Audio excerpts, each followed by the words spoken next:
नमस्कार, दिन भर की बड़ी खबरों में आपका स्वागत है। मैं हूं आपके साथ आंचल। आज इस बुलेटिन में बात होगी चुनावी घमासान की, चौथे चरण के मतदान की। देखेंगे संदेशखाली मामले में बीजेपी की बढ़ती मुश्किलों को, केजरीवाल की 10 गारंटी को, जानेंगे कैसे विपक्ष पर कार्रवाई कर फंस गया चुनाव आयोग, और बुलेटिन के आखिर में देखेंगे अखिलेश के नए दाव को। लेकिन तमाम बड़ी खबरों से पहले एक नजर आज की सुर्खियों पर।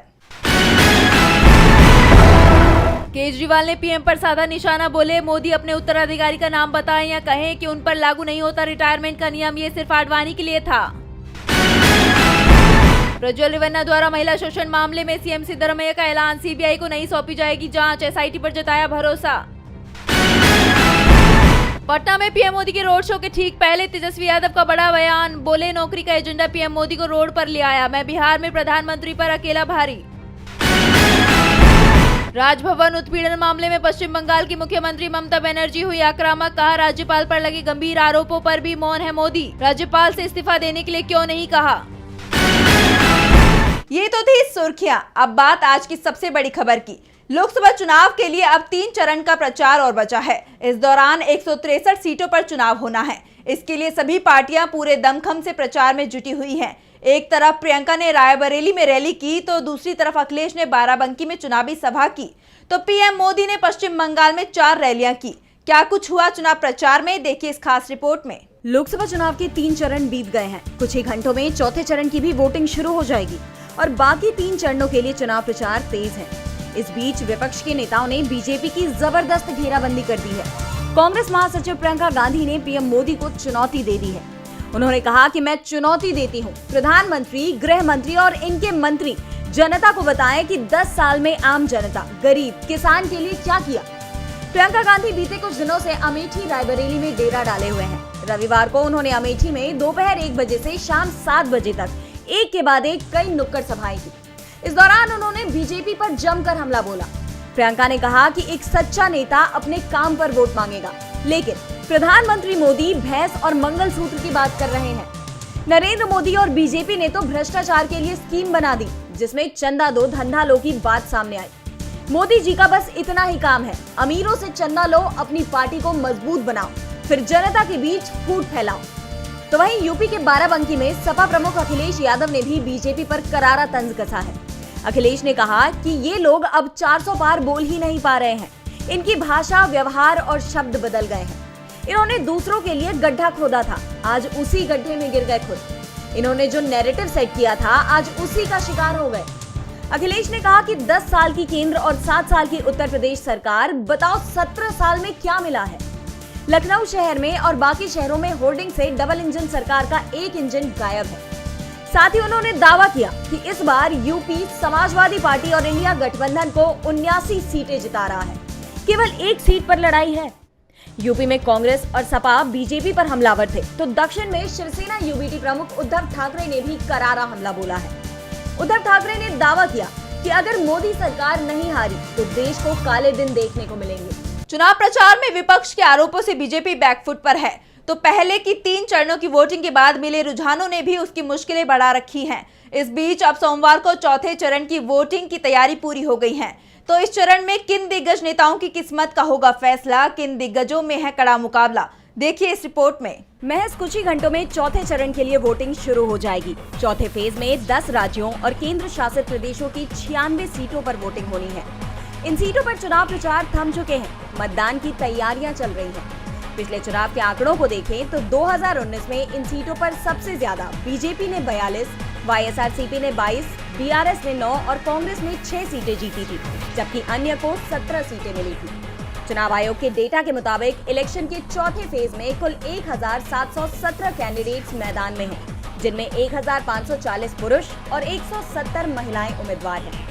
इस बार चुनावी मैदान में 5 केंद्रीय मंत्री, 1 पूर्व मुख्यमंत्री और 2 पूर्व क्रिकेटर मैदान में हैं। इस फेज में उत्तर प्रदेश की कन्नौज सीट पर सपा प्रमुख अखिलेश यादव 15 साल बाद चुनाव लड़ रहे हैं। उनका मुकाबला मौजूदा बीजेपी सांसद सुब्रत पाठक से होगा।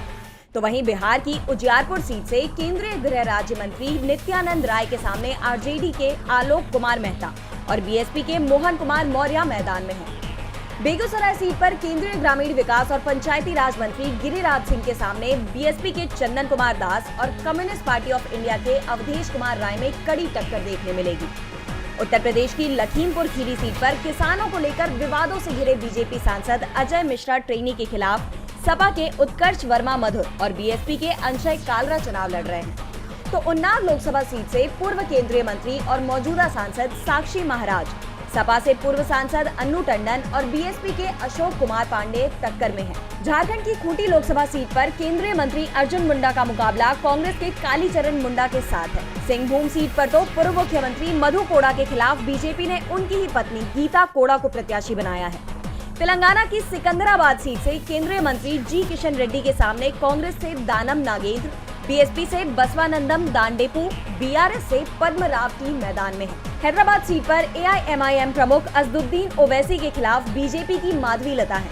पश्चिम बंगाल की बहरामपुर सीट से कांग्रेस नेता अधीर रंजन चौधरी के सामने टीएमसी से क्रिकेटर यूसुफ पठान और बीजेपी से निर्मल कुमार साहा है। कृष्णानगर सीट पर टीएमसी से महुआ मोइत्रा, बीजेपी से अमृता राय, सीपीआईएम से एसएन सादी। वर्धमान सीट पर टीएमसी से क्रिकेटर कीर्ति आजाद के सामने बीजेपी से दिलीप घोष है। आसनसोल सीट से मौजूदा टीएमसी सांसद शत्रुघ्न सिन्हा के खिलाफ बीजेपी ने एसएस आलूवालिया को उतारा है। चौथे चरण में ये साफ हो जाएगा कि सरकार किसकी बनने वाली है और बीजेपी की बेचैनी से जो संकेत मिल रहे हैं उससे पार्टी मुश्किल में दिख रही है। तो दूसरी तरफ संदेश खाली मामले को लेकर जो वीडियो सामने आ रहे हैं उसने बीजेपी की बेचैनी को और बढ़ा दिया है। क्या है पूरा मामला, देखिए इस रिपोर्ट में। बंगाल में संदेशखाली मामले को लेकर एक बार फिर सियासी उठापटक जारी है। संदेशखाली में महिलाओं के कथित उत्पीड़न का मामला चर्चा में है।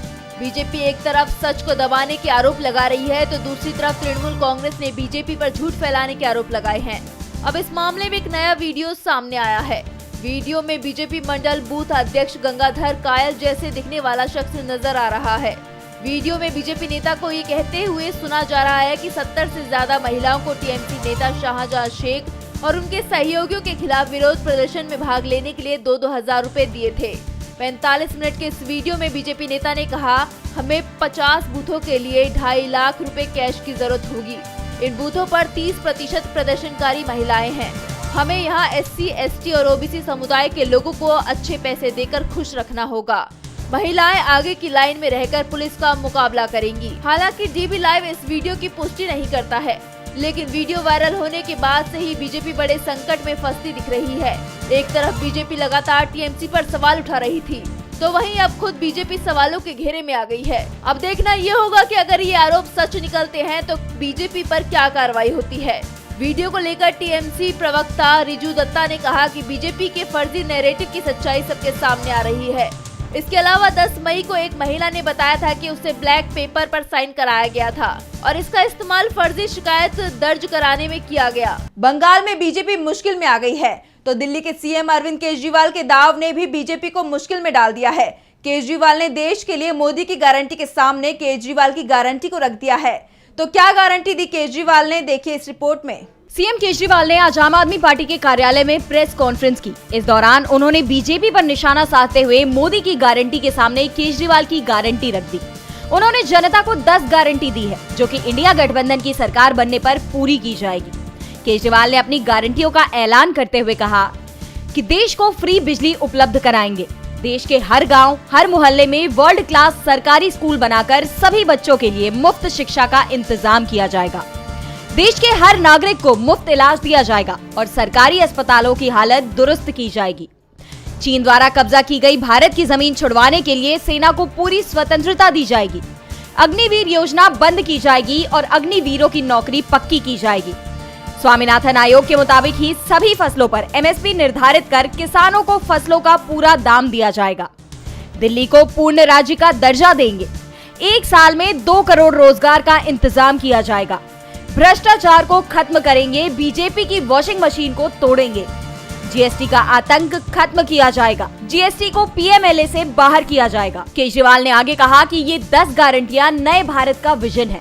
ये सभी काम देश को मजबूत करने वाले काम हैं और इन्हें अगले 5 साल में युद्ध स्तर पर पूरा किया जाएगा। जेल से निकलने के बाद केजरीवाल बीजेपी के खिलाफ लगातार हमला कर रहे हैं तो दूसरी तरफ चुनाव आयोग की कार्रवाई को लेकर भी बीजेपी पर सवाल उठ रहे हैं। दरअसल नेता ताबड़तोड़ प्रचार कर रहे हैं, इसके लिए हेलीकॉप्टर का इस्तेमाल कर रहे हैं, लेकिन सिर्फ विपक्ष नेताओं के हेलीकॉप्टर की तलाशी ली जा रही है, जिसके बाद कांग्रेस ने चुनाव आयोग पर सवाल उठा दिया है। लोकसभा चुनावों के बीच चुनाव आयोग भी आरोपों से घिरता हुआ नजर आ रहा है। अब तक चुनाव आयोग के पास राजनीतिक दलों की शिकायतें पहुंच रही थी, लेकिन अब खुद चुनाव आयोग पर ही सवाल उठने लगे हैं। चुनावी रैलियों के मौसम में कांग्रेस अध्यक्ष मल्लिकार्जुन खड़गे भी एक के बाद एक रैलियां कर रहे हैं। इसी कड़ी में बिहार के समस्तीपुर में रैली से लौटने के दौरान कांग्रेस अध्यक्ष के हेलीकॉप्टर की जांच की गई। ये पहली बार नहीं है जब किसी विपक्ष के नेता के हेलीकॉप्टर की जांच की गई हो। इसके पहले कांग्रेस सांसद राहुल गांधी के हेलीकॉप्टर की भी जांच की गई थी। तब भी कांग्रेस ने जांच पर सवाल उठाए थे, लेकिन मामला शांत हो गया था। लेकिन इस बार चुनाव आयोग घिरता हुआ नजर आ रहा है। इसे लेकर कांग्रेस ने आयोग पर कई गंभीर आरोप लगाए हैं। पार्टी ने सवाल किया कि नियमित तौर पर कांग्रेस नेताओं के हेलीकॉप्टरों की जांच हो रही है, क्या एनडीए के नेताओं पर भी इस तरह की जांच हुई है? साथ ही कांग्रेस नेता ने चुनाव आयोग से मामले में सफाई भी मांगी है। मामले में कांग्रेस ने बीजेपी पर आरोप लगाते हुए कहा कि चुनाव अधिकारियों के द्वारा कांग्रेस और विपक्ष के नेताओं को निशाना बनाया जा रहा है। वहीं बीजेपी के नेताओं को स्वतंत्र रूप से घूमने की अनुमति मिल रही है। इसके पहले भी चुनाव आयोग पर दोहरा रवैया अपनाने का, बीजेपी के इशारों पर काम करने के आरोप लगते आए हैं। ऐसे में अब देखना ये होगा कि इस बार क्या सफाई देगा चुनाव आयोग। एक तरफ चुनाव आयोग सवालों को घेरे में आ गया है, तो दूसरी तरफ हरियाणा की नायब सैनी सरकार भी सवालों के घेरे में है और दावा किया जा रहा है कि ये सरकार जल्द ही चली जाएगी। राज्यपाल हरियाणा सरकार को विधानसभा में विश्वास मत पेश करने का आदेश दे सकते हैं।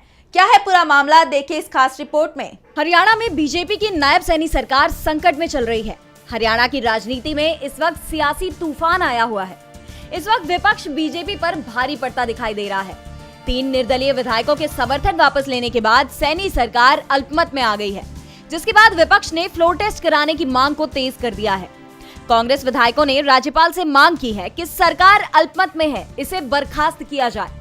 इस बीच दावा किया जा रहा है कि राज्यपाल बंडारू दत्तात्रेय ने कांग्रेस के सभी 30 विधायकों के दस्तखत वाला पत्र मांग लिया है, जिससे संकेत मिल रहे हैं कि राज्यपाल नायब सिंह सैनी की सरकार से बहुमत परीक्षण को कह सकते हैं। इसके लिए विधानसभा का विशेष सत्र जल्द ही बुलाया जा सकता है। इस बीच पूर्व मुख्यमंत्री मनोहर लाल खट्टर ने बड़ा दावा किया है। उन्होंने कहा कि हरियाणा विधानसभा में फ्लोर टेस्ट होगा। जेजेपी को इस मामले को नहीं उठाना चाहिए था, लेकिन अब उन्होंने उठा लिया है तो वो कटघरे में फंस गए हैं। जेजेपी के 6 विधायक हमारे संपर्क में हैं। पिछले दिनों जननायक जनता पार्टी के अध्यक्ष दुष्यंत चौटाला ने राज्यपाल बंडारू दत्तात्रेय को चिट्ठी लिखकर फ्लोर टेस्ट कराने की मांग की थी। और बुलेटिन के आखिर में बात अखिलेश यादव के नए दाव की। लोकसभा चुनाव के चौथे चरण के मतदान से पहले समाजवादी पार्टी ने एक बड़ा दाव खेला है। समाजवादी पार्टी ने प्रत्याशियों की नई सूची जारी की है। सपा की सूची ने राजनीतिक सरगर्मियां बढ़ा दी हैं। अखिलेश के इस दाव से बीजेपी टेंशन में दिखाई दे रही है। तो सपा ने किसे बनाया उम्मीदवार और क्यों बढ़ी बीजेपी की टेंशन, देखिए इस बुलेटिन में। लोकसभा चुनाव जैसे जैसे आगे बढ़ रहा है, सियासी सरगर्मियां भी तेज होती हुई नजर आ रही हैं। सपा प्रमुख अखिलेश यादव ने एक बार फिर पार्टी की रणनीति में बड़ा उलटफेर कर दिया है, जिससे बीजेपी की नींद उड़ती हुई नजर आ रही है। रविवार को सपा प्रमुख ने पार्टी की नई लिस्ट जारी की है। इसमें उन्होंने 2 उम्मीदवारों की घोषणा की है। पार्टी ने रॉबर्ट्सगंज सीट से छोटेलाल खारवाल को टिकट दिया है, तो वहीं मिर्जापुर सीट पर कैंडिडेट बदल दिया है। उत्तर प्रदेश की मिर्जापुर सीट एनडीए की सुरक्षित सीटों में गिनी जाती है, लेकिन सपा की घोषणा के बाद इस सीट पर भी मुकाबला कड़ा होता हुआ नजर आ रहा है। अखिलेश ने इस सीट पर राजेंद्र बिंद की जगह रमेश बिंद को प्रत्याशी घोषित किया है। रमेश बिंद जो भदोही से बीजेपी के मौजूदा सांसद हैं, लेकिन अब सपा ने उन्हें मिर्जापुर से बीजेपी के खिलाफ उतार दिया है।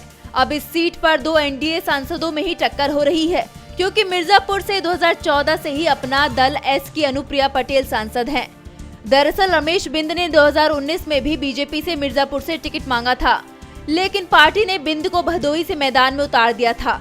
बिंद चुनाव जीते और सांसद बने। इस बार भी वो मिर्जापुर से दावेदारी कर रहे थे, लेकिन बीजेपी ने उन्हें किसी भी सीट से उम्मीदवार नहीं बनाया, जबकि बिंद का मिर्जापुर सीट पर अच्छा प्रभाव है, जिसके बाद सपा ने बिंद को अपने पाले में कर लिया और टिकट दे दिया। मिर्जापुर रमेश बिंद का जन्म स्थल है और यहाँ मंझवा क्षेत्र से वो 3 बार विधायक भी रह चुके हैं। ऐसे में इस सीट पर उनकी एंट्री ने यहाँ मुकाबला दिलचस्प बना दिया है। बीजेपी भी टेंशन में नजर आ रही है। तो आज इस बुलेटिन में इतना ही। देखते रहिए डीबी लाइव। नमस्कार।